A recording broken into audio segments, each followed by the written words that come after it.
dalam video ini kita akan membahas tentang How to teach a teacher, challenge and opportunities in basic teacher education in Germany and the USA. Baik, untuk sebabnya, yang pertama yaitu ada standar pendidikan guru fisika. Nah, di sini kita akan membahas tentang standar pendidikan guru fisika di Jerman dan di Amerika Serikat.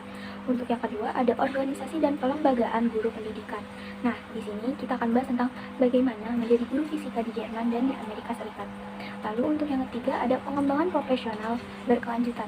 Nah, di subbab ini kita akan bahas tentang pengembangan profesional yang sedang berlangsung di Jerman dan di Amerika Serikat. Baik, untuk yang selanjutnya ada konten pendidikan guru. Nah, di sini kita akan membahas tentang konten pendidikan guru di Jerman dan di Amerika Serikat. Lalu untuk yang selanjutnya ada jaminan dan kontrol kualitas. Nah, di sini kita akan membahas tentang penjaminan dan pengendalian mutu pada pendidikan guru di Jerman dan di Amerika Serikat. Nah, untuk yang terakhir ada diskusi. Nah, di diskusi ini kita akan membahas tentang ringkasan sistem guru di Jerman dan di Amerika Serikat. Baik, kita mulai untuk pembahasan subbab pertama tentang standar pendidikan. Standar guru di Jerman itu harus didasarkan oleh Standing Conference of the Ministers of Education and Cultural Affairs. Nah, jadi guru di Jerman juga diharapkan memenuhi kompetensinya, assessment, and innovative development of school. Nah, terus juga sistem pendidikan guru di Jerman itu terdiri dari beberapa tingkatan. Nah, ada pendidikan dasar, menengah, dan pendidikan tinggi. Lalu yang selanjutnya ada standar pendidikan guru di Amerika Serikat. Nah, untuk di Amerika Serikat sendiri, jadi setiap wilayah itu menerapkan standarisasi untuk guru itu berbeda-beda, mulai dari taman kanak-kanak sehingga kelas 12. Lalu, untuk menilai karakteristik guru di Amerika Serikat itu dapat dilakukan dengan melihat yang pertama, kemampuan merencanakan pembelajaran efektif yang responsif terhadap keragaman kebutuhan siswa. Lalu yang kedua, ada kemampuan untuk memantau pembelajaran dan memberikan umpan balik penilaian formatif. Lalu untuk yang ketiga, kemampuan untuk melibatkan siswa dan merancang lingkungan belajar yang efektif untuk memperdalam pengetahuan konsep dan proses sains. Lalu yang keempat, kemampuan menganalisis ajaran seseorang, keefektifannya melalui pemeriksaan artefak belajar siswa. Nah, jadi standar kinerja guru di California yang pertama itu melibatkan dan mendukung kemampuan siswa dalam pembelajaran. Lalu yang kedua, menciptakan dan memelihara lingkungan yang efektif untuk pembelajaran siswa. Lalu untuk yang ketiga, memahami dan mengorganisasi mata pelajaran untuk belajar siswa. Yang keempat, merencanakan pengajaran dan merancang pengalaman belajar untuk semua siswa. Yang kelima, ada menilai pembelajaran siswa. Lalu yang terakhir, berkembang sebagai pendidik profesional. Selanjutnya kita akan membahas untuk subbab yang kedua. Nah, subbab yang kedua itu tentang organisasi dan kelembagaan guru pendidikan. Untuk yang pertama kita akan membahas tentang bagaimana menjadi guru di Jerman. Jadi menjadi guru di Jerman juga ada beberapa tahapan, syarat, dan cara alternatifnya. Nah, untuk syaratnya, salah satunya yaitu harus mempunyai gelar Bachelor of Education. Untuk tahap yang pertama, untuk tahapnya, itu kita harus mendaftar di program studi pendidikan guru di universitasnya juga. Terus yang keduanya, calon guru fisika berhak melamar in-service pelatihan di tahap kedua berlangsung dari 1,5 sampai 2 tahun. Lalu untuk yang terakhir itu ada menjadi guru di Jerman dengan cara alternatif itu, tapi syaratnya itu bervariasi dan juga berubah dari tahun. Untuk yang selanjutnya ada rendahnya guru fisika di Jerman. Jadi di Jerman juga terdapat krisis guru fisika. Nah, menurut survei representatif mengungkapkan bahwa sekitar 6,5% guru fisika mengajar di luar bidangnya karena perbedaan dan persyaratan masuk yang terus berubah. Nah, ini merusak strategi kualitas jaminan melalui kualifikasi masuk yang tinggi tahun. Baik, setelah kita mengetahui bagaimana cara menjadi guru fisika di Jerman, sekarang kita akan membahas bagaimana cara menjadi guru fisika di Amerika Serikat. Nah, untuk jalurnya itu ada 2 jalur untuk mendapat lisensi mengajar. Yang pertama ada jalur tradisional, yang kedua ada jalur alternatif.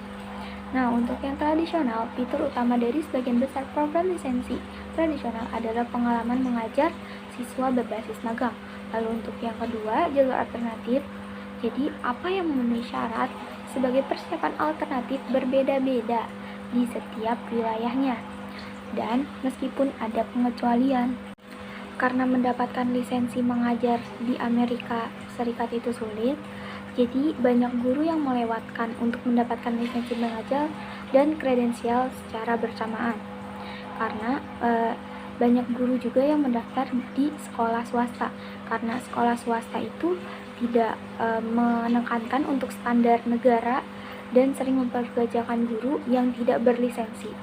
Nah, sementara untuk siswanya, sebagian besar itu menghadiri sekolah umum dan 16% dari populasi siswa kelas 12 terdaftar di swasta atau piagam. Karena banyak guru yang melewatkan untuk mendapatkan lisensi mengajar, jadi guru fisika di Amerika Serikat ini berasal dari guru magang yang beralih ke mengajar fisika kurang lebih dari 1.700 orang, dan guru tahunan pertama itu sekitar 1.400 orang. Nah, banyaknya jumlah guru magang yang beralih ke pengajaran fisika mencerminkan kekurangan guru fisika yang parah secara nasional. Banyak dari guru ini beralih dari disiplin ilmu lain, sementara yang lain beralih dari disiplin ilmu yang tidak terkait. Jadi yang menyebabkan krisisnya guru fisika di Amerika Serikat. Untuk subscribe yang ketiga, kita akan bahas tentang pengembangan profesional berkualitas. Nah, yang pertama kita akan bahas tentang pengembangan profesional yang sedang berlangsung di Jerman. Jadi, program PD yang dipimpin bersedia biasanya ditawarkan oleh sekolah lembaga luar. Nah, PD luar sekolah adalah jenis program yang paling umum di Jerman. Tujuan dari program ini adalah untuk melibatkan guru dalam pembelajaran khusus konten proses absensi dan dari bisnis sehari-hari. Nah, untuk yang selanjutnya ada sekolah magang. Nah, sekolah magang PD adalah wajib di semua negara bagian. Jadi, tetapi kewajiban spesifikasinya berbeda dari satu negara bagian ke negara bagian lainnya. Dari dalam survei nasional terhadap guru matematika dan guru semua mata pelajaran di Jerman, 85% guru fisika menyatakan bahwa mereka menghadiri setidaknya satu PD dalam 2 tahun terakhir, sementara 15% guru tidak berada di PD. Nah, program PD itu yang diikuti oleh guru fisika 25%. Sebagian besar adalah mengajar mata pelajaran fisika di kelas, diikuti dengan mata kuliah, format, dan metode pengajaran yang tidak spesifik. Baik, yang selanjutnya, tadi karena kita sudah membahas tentang pengembangan profesional guru yang berkelanjutan di Jerman, sekarang kita akan bahas yang di Amerika Serikatnya. Jadi, di Amerika Serikat itu, guru kelas 12 memiliki berbagai peluang pengalaman karir. Dari sekian banyak pilihan pengajaran yang tersedia, pelatihan guru sains di Amerika Serikat adalah yang paling umum, sering mengunjungi PD melalui format studio. Nah, responden guru sains menunjukkan bahwa keselarasan PD pengalaman dengan unsur-unsur PD, hasilnya juga menunjukkan bahwa andil 63% guru fisika berpartisipasi dalam PD. Nah, dalam setahun terakhir, dan 85% telah berpartisipasi dalam 3 tahun sebelumnya. Nah, dari segi yang paling ditekankan, topik persentase gabungan dari guru yang memberikan topik, skor penekanan 4 atau lebih besar adalah 54% untuk memperdalam pemahaman tentang bagaimana sains dilakukan, 43% untuk memantau pemahaman siswa, 42% untuk mengembangkan pengetahuan konten sains, 38% untuk membedakan instruksi dan 38% lagi untuk mengintegrasikan konten STAN. Untuk subbab yang keempat, kita akan membahas materi konten pendidikan guru. Yang pertama, kita akan membahas tentang konten pendidikan guru di Jerman. Nah, konten pendidikan guru di Jerman itu ada konten pengetahuan fisika, pengetahuan dalam pendidikan fisika, dan konsep pendidikan umum. Nah, mengenai fisika eksperimental, ini mencakup pelajaran mekanika, termodinamika, listrik, optik, atom, dan fisika kuantum. Untuk mengenai pendidikan fisika, mata kuliah mencakup teori-teori pendidikan fisika dan konsepsi, motivasi, dan minat siswa. Nah, dalam pendidikan guru di Jerman, keseniagaan teori praktik merupakan tantangan yang signifikan. Lalu, untuk konten pendidikan guru di Amerika Serikat, tugas guru fisika mungkin berkisar dari menyelesaikan sepasang kursus fisika pengantar hingga tradisional, gelar dari sarjana dalam fisika. Nah, topik kursus pendidikan umum meliputi teori pendidikan, sejarah pendidikan Amerika Serikat, pendidikan hukum, pendidikan teknologi, pendidikan populasi siswa yang beragam, dan pendidikan keadilan sosial.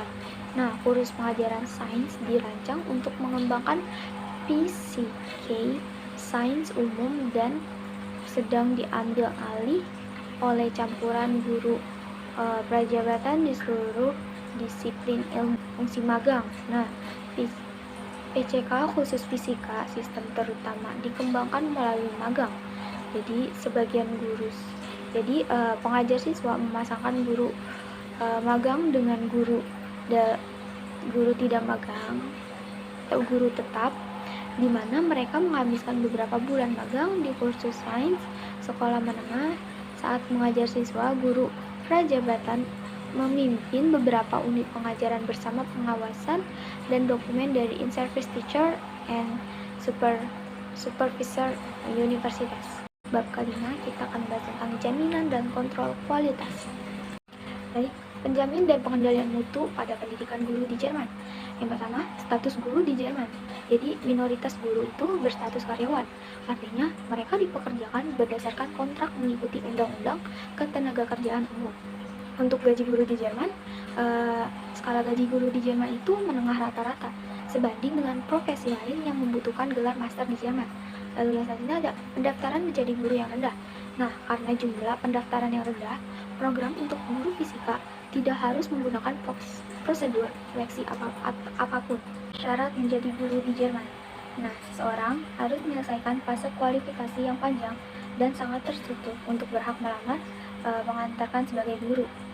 Lalu penilaian di sekolah di Jerman itu, jadi inspektur eksternal mengunjungi sekolah selama beberapa hari, lalu mengamati kelas, mewawancarai beberapa pemangku kepentingan. Lalu yang selanjutnya untuk penjaminan guru dan pengendalian mutu guru di Amerika Serikat. Jadi yang pertama ada kriteria calon guru.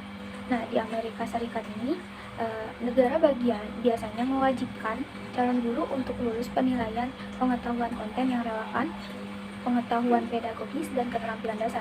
Untuk awal menjadi guru, secara calon guru dipekerjakan untuk pengangkatan pertama mereka di sekolah umum.